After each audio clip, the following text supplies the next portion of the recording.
नमस्कार, मी श्रेयसी रामदास पिसे। सर्वप्रथम छत्रपती शिवाजी महाराजांच्या पदस्पर्शाने पावन झालेल्या या भूमीत मला शिवरायांविषयी बोलण्याची संधी मिळाली, त्याबद्दल शिक्षकांचे मनापासून आभार।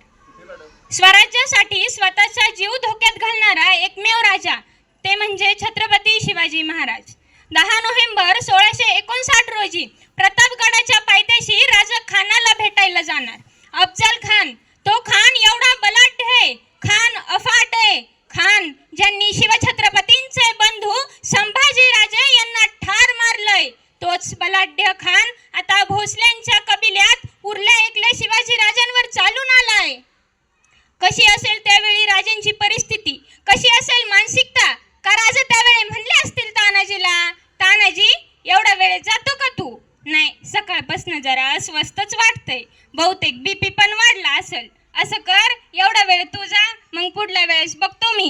नाही, आपले राजे असे नव्हते, लढे सिपाही और नाम सरदार का अशी पद्धत नव्हती शिवरायांकड।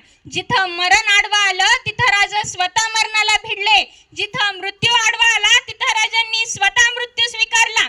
तुम्हीच बघा ना, शिवाजी या नावाचं कधीतरी उलट करा। शिवाजी या नावाचं उलट होतं जीवाशी, आणि जो माणूस हयातभर जीवाशी खेळ करत आला त्याचं नाव शिवाजी।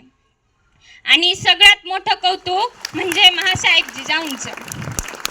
उरला एकला पोर आहे, मरणाच्या गोठ्यात निघालाय, पण त्यावेळी जिजाऊ शिवरायांना अशा नाही म्हणाला की राज यावेळेस तुम्ही दुसरं कोणाला तरी पाठवलं तर नाही जमायचं का? नाही, उरले एकले तुम्ही, तुमचंच काय बरं वाईट झालं तर म्हातारपणी आम्ही कुणाच्या तोंडाकडे बघावं? उलट नाही, जेव्हा राजा महासाहेबांचा आशीर्वाद घ्यायला आले तेव्हा कडाडले महासाहेब, राजा मला खान हवाय, खानाचा हिसाब चुकता करा राजा। पण त्यावेळी राजांना वाटलं खान एवढा बलाढ्य आहे, यदा कदाचित आपण खानाच्या तावडीतून परतच नाही आलो तर? तसं राजा म्हणाले महासाहेबांना, महासाहेब कदाचित कदाचित आम्ही खानाच्या तावडीतून परतच नाही आलो तर? तसे कडाडले महासाहेब, राजा जर तुम्ही परतच नाही आला तर आम्ही समजून जाईल की आम्ही पहिल्यापासूनच निपुत्रिक होतो, पण आमच्या काळजीनं तुमची पावलं रेंगाळता कामा नयेत राजा, तुम्ही बिनधास्त जा, मेलात तरी चालेल। हा शिवबा घडतो ना तो अशा संस्कारातनं।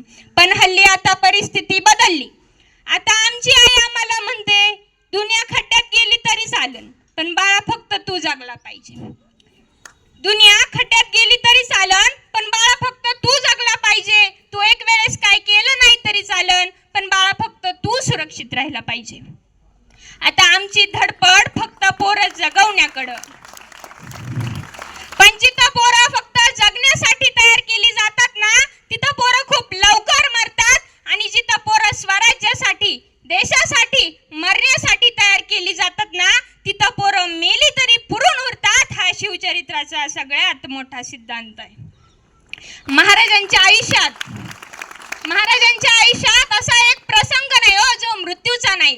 40,000 फौजीनिशी अफजल खानाला मृत्यू आहे, 1.25 लाखाची फौज घेऊन शाहिस्ता खानाला मृत्यू आहे, 3 लाखाची फौज घेऊन मिर्झा राजे आला मृत्यू आहे, महाराज अग्र्यात अडकले मृत्यूच, तरी पण प्रत्येक प्रसंगात महाराजांनी मृत्यूवर मात केली।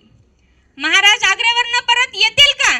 खात्री नव्हती, पण महाराजांनी परत येऊन सुवर्ण सिंहासन उभं केलं। संपलं वाटत असताना राखेतनं कशी भरारी घ्यायची हे छत्रपती शिवाजी महाराजांकडनं शिकायचं। फक्त 50 वर्षाचं आयुष्य आहे महाराजांचं। या 50 वर्षाच्या आयुष्यात 10 वर्ष बालपणात गेली, 10 वर्ष रणांगणावर युद्ध खेळण्यात गेली, उरली 30 वर्ष, आणि ही 30 वर्ष स्वराज्य घडवण्यात गेली। फक्त 50 वर्षाच्या आयुष्यात महाराजांनी एवढं मोठं साम्राज्य निर्माण केलं। हे राज्य शिवाजी महाराजांनी निर्माण केलं, मग या राज्याचं नाव त्यांनी शिवराज्य ठेवायला हवं। ठेवलं असतं तरी आम्हाला अभिमानच वाटला असता, पण त्यांनी या राज्याचं नाव स्वराज्य ठेवलं। का? कारण स्व म्हणजे माझं, स्वराज्य म्हणजे माझं राज्य। स्वराज्य या नावाचा उच्चार करताना प्रत्येकाला हे राज्य माझं आहे असं वाटलं पाहिजे, आणि मग हे राज्य माझं आहे ना, मग यासाठी मलाच लढलं पाहिजे, मलाच झगडलं पाहिजे, मलाच मेलं पाहिजे अशी उर्मिलिता प्रत्येकात निर्माण केली, रुजवली, फुलवली, भरवली आणि मग इथली माणसं या मातीसाठी मरायला, लढायला, झुंजायला तयार झाली. महाराज महाराज कोण आहेत हे कोणाला सांगावं लागत नाही. त्यांनी काय केलं हे कोणाला बोलावं लागत नाही. अरे दूरवर एखादी किंकाळी एक येते, छत्रपती शिवाजी महाराज की, आणि आमच्या ओठातून कधी जय बाहेर पडतं हे आम्हाला कळत नाही.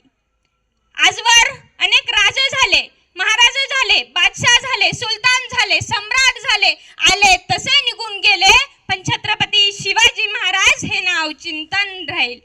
जोपर्यंत चंद्र आणि